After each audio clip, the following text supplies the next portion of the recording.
من افضل لاعبين العالم الى رجل عصابات ومدمن مخدرات. اسطورة انتر ميلان والبرازيل اللي ما كانش فيه مدافع يقدر عليه.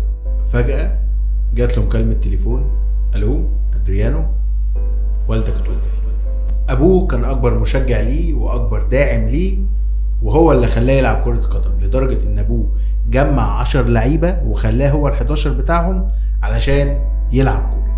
بدأت مسيرته، وفي 2004 وفي عز تألقه جات له المكالمة دي واتغيرت حياته بالكامل. وبعد ما الناس كانت شايفاه هيبقى احسن لاعب في العالم، قال وفي تصريح تلفزيوني: ما بقاش عندي شغف للحياة. دخل في فترة التوهان ولحد الآن ما عرفش يخرج منها. ساب الانتر وسنة 2009 لما رجع البرازيل هنا كان انتهى. قصة ادريانو مش مجرد قصة لاعب اسطوري فقد حياته بسبب الاكتئاب والحزن، هي موعظة وعبرة ازاي ان الفقد ممكن يؤثر في حياتك، ولحظة واحدة من الصدمة كفيلة ان هي تغير حياة شخص كامل. الحزن والخسارة عليهم عامل كبير جدا، بس انت ما تستسلمش ليهم، دايما حاول تستمر وتقلب الصفحة اول باول.